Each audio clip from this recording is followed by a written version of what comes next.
Fala aí galera, eu sou Hugo Kostenborger da Rosa e esse é o seu canal Dr. Fonocaptor, o Stalker do vinil, hoje falando de fitas cassete. As fitas cassete embalaram gerações aí, seja através de seleções personalizadas, seja quando eram oferecidas como presente, né, para aquele crush, para dar aquela aproximação com aquela pessoa legal e tal, aquela coisa, né, e funcionava, vou dizer que funcionava. Muitas vezes a garota, no caso, acabava se sensibilizando e tal, e começava a rolar um namoro ali a partir do presente, do modesto presente de uma fita cassete com aquela seleção especial, né? Aquela seleção que tocasse fundo no coração da garota. E assim por diante, vice-versa, né? Então, era utilizado também numa época onde os discos estavam com preços proibitivos, então, como era impossível a pessoa comprar todos os discos que estavam saindo, né? O que as pessoas recorriam? Compravam os principais e gravavam de rádios FM, né? Principalmente de FMs, também de AM. Algumas gravavam programas inteiros, incluindo a locução. Outras gravavam somente a música e ficavam super aborrecidas quando o locutor soltava inesperadamente uma vinheta em cima da música, né? Carimbando a música com o nome da rádio, com o nome do programa, aquela coisa toda, ficavam aborrecidíssimas. Algumas chegavam ao ponto de regravar inúmeras vezes, ficar horas a fio escutando para pegar a mesma música, para não ter aquela vinheta da rádio em cima, sabe? Então, coisas características de uma época que não volta mais, porque naquela época não tinha naturalmente internet e não tinha como as pessoas acessarem essas músicas salvo em emissoras de rádio ou adquirindo os próprios discos. Nesse ínterim, nesse particular, a fita cassete então foi muito marcante. E tinha mais um detalhe interessante que era o da travinha. As fitas gravadas de fábrica, elas vinham sem essa travinha aqui, que era uma proteção, eles removiam a travinha para proteger a gravação, para evitar que acidentalmente você acabasse gravando por cima e tal, enfim, danificando a gravação original. Mas havia um artifício, quando a fita não tivesse essa travinha, era só colar uma fita adesiva aqui, uma fita durex aqui, um pedacinho aqui, tampando, né, essa travinha que ela gravava normalmente. Inclusive, as próprias fábricas de fitas virgens, elas recomendavam que, por questão de segurança, essas travinhas fossem removidas do cassete assim que concluída a gravação, para não correr o risco, né, de ter a sua gravação perdida. Porque era muito comum, alguns modelos de gravador, você apertava no REC e o play já baixava junto. Então era só você descuidadamente apertar aquela tecla, já comprometia a gravação. E era isso que eles queriam evitar. Claro que a maioria dos gravadores, os mais populares, exigiam que a pessoa apertasse em consonância, unissonamente, na mesma hora, as teclas play e rec, as duas juntas, aí você iniciava a gravação. Mas alguns modelos, a partir da pressão do próprio rec sozinho, já gravava, né? Então, para evitar esses problemas, eles colocavam essa travinha, já foi projetado para isso. Então as experiências com fitas cassete são inúmeras. Experiências bem-sucedidas, experiências mal-sucedidas, aparelhos que mastigavam a fita e faziam com que você perdesse uma gravação preciosa para sempre, aparelhos que desenrolavam a fita no capstan, né, no rolopressor, principalmente por falta de regulagem, o desgaste no próprio rolopressor, isso acontecia. Então são inúmeras circunstâncias que envolviam, né, o contato da pessoa com a fita. E até a gente vê muitas vezes por aí, né, quando a gente acessa a internet, o pessoal brincando qual é a associação desses dois objetos. Simples. As pessoas colocavam a caneta, né, para enrolar a fita. Para enrolar a fita.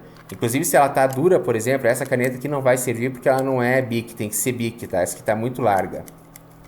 Aí ela não passa. Você poderia movimentar de um lado para outro a fita, né, até o início, até o fim. Quem tinha prática até fazia isso assim, ó, movimentando assim, e daí enrolava de um lado, depois para o outro.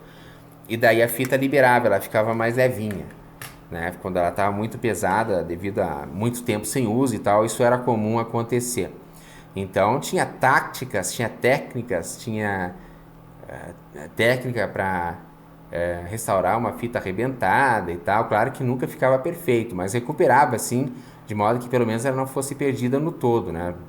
Porque de modo que comprometesse apenas um pequeno trecho da gravação da música do ponto onde arrebentou.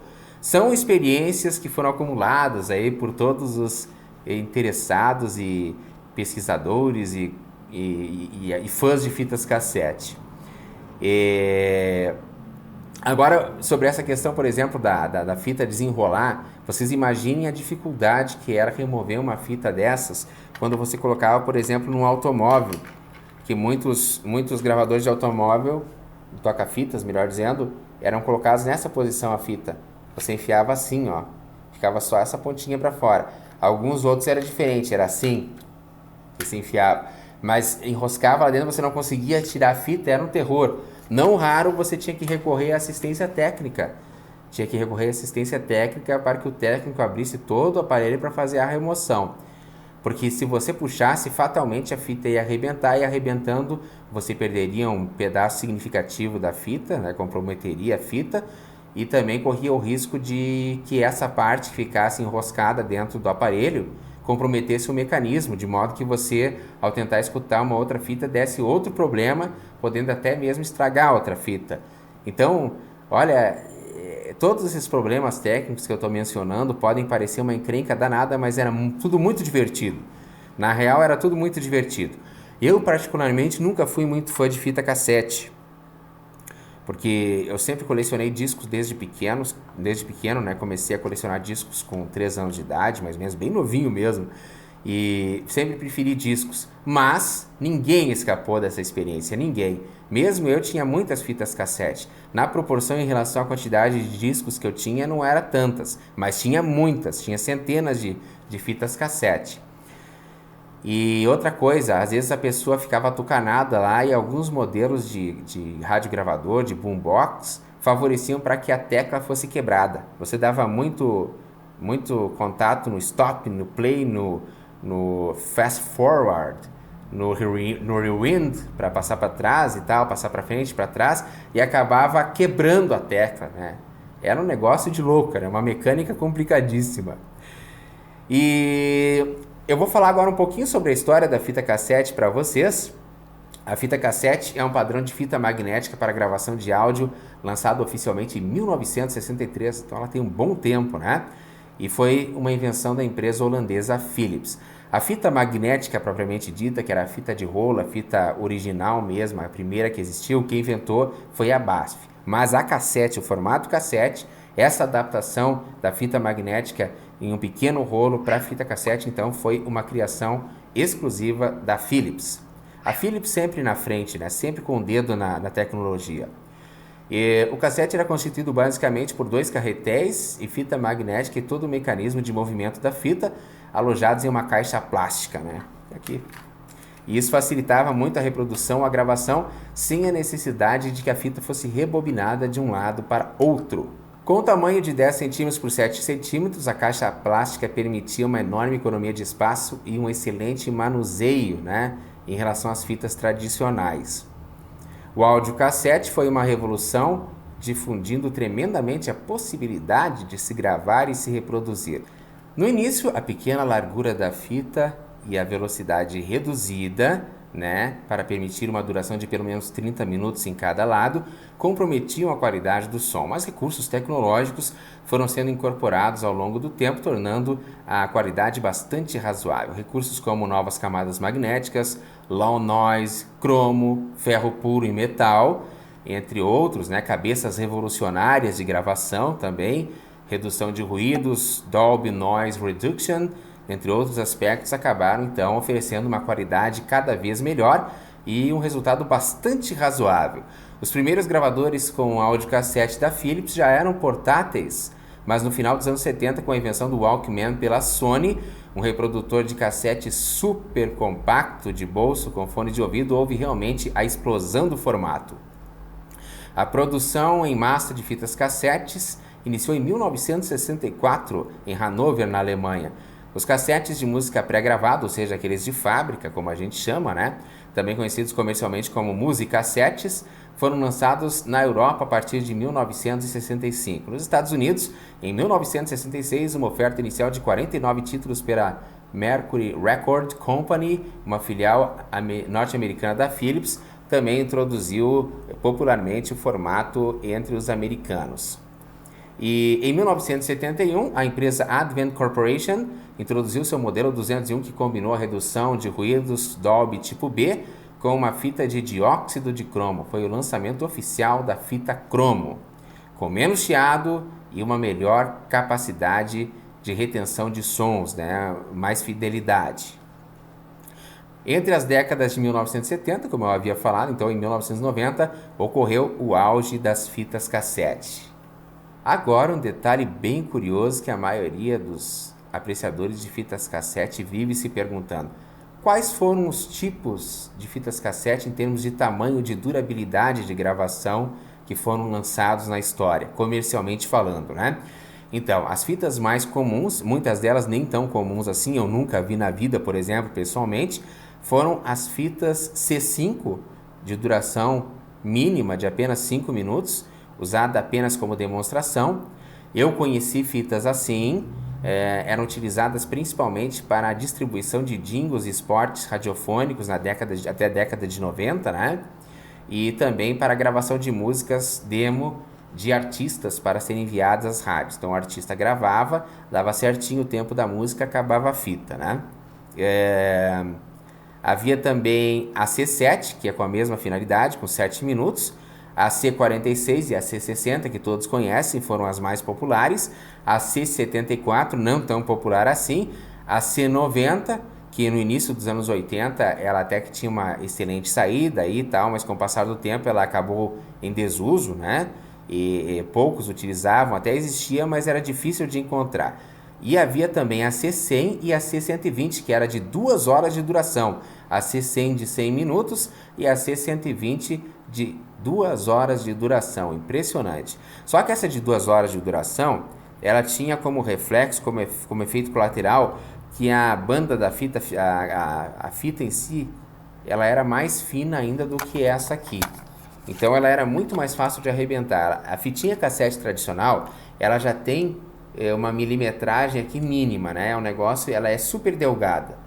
Mas a fita de 120, ela era menos da metade, porque senão ela não caberia no rolo. Se você for tentar enrolar uma fita de 60, 2 horas de gravação não cabe no rolo. Então ela tinha que ter pelo menos metade da espessura dessa daqui para poder caber. Metade da espessura da de 60 para caber 120. Aí ficava também fácil de estragar, né?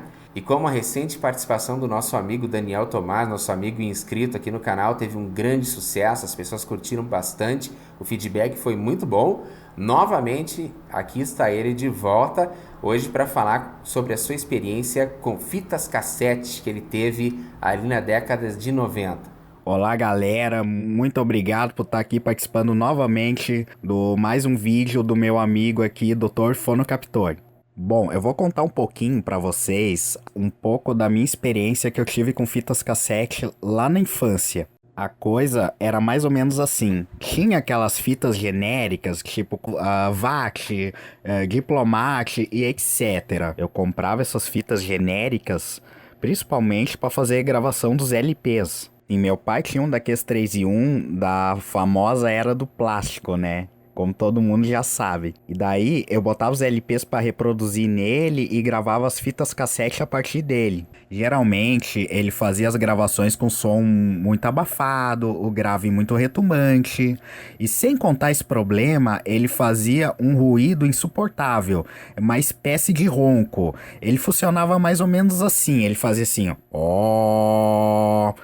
E esse ronco, entre aspas, ele sobrepunha até o volume da gravação. Ele era mais alto do que a gravação que você estava ouvindo naquele momento. O que acontecia com essas fitas genéricas ao longo tempo de uso? Era o seguinte: elas começavam a liberar o que chamamos grosseiramente de uma tinta marrom, né? E o nome dessa tinta marrom que ela liberava no cabeçote é chamado de óxido de ferro. Durante o longo tempo de uso, ela ficava com a sonoridade cada vez mais deficiente devido a esse problema. E esse desgaste, dependendo da qualidade da fita, acontecia a médio ou a longo prazo. A partir do início da década de 90, as fitas, aquele estojinho externo que tem a capinha com o nome da banda, nome das músicas e tal, elas começaram a ser transparente, a adotar o transparente como padrão. E o estojo interno, que é o cassete, também passou a ser transparente por padrão. E foi a partir daí, do início da década de 90 em diante, que a qualidade das fitas, tanto a fita de gravadora e as fitas destinadas também para gravação doméstica, elas decaíram monstruosamente de qualidade. A qualidade sonora de gravação variava aproximadamente entre uma ligação de telemarketing e um arquivo MP3 zipado a 64 kbps, na melhor das hipóteses.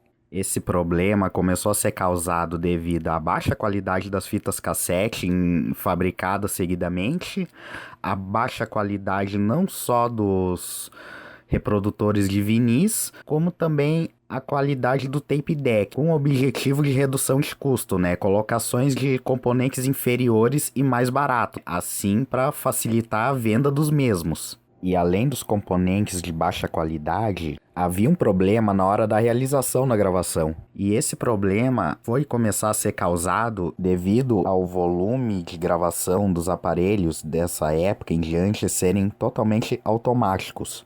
Para efeito de ilustração, nós vamos ouvir um trecho de uma gravação feita nos anos 90 com um radiogravador típico também da mesma época, com controle de volume de gravação totalmente automatizado. E para vocês terem noção como a qualidade de áudio já era bem deficiente. E em seguida, vamos trazer a gravação feita no equipamento mais antigo, com controle de volume de gravação manual e com componentes de melhor qualidade. Não se esqueça, meu amor, e quem mais te amou fui eu.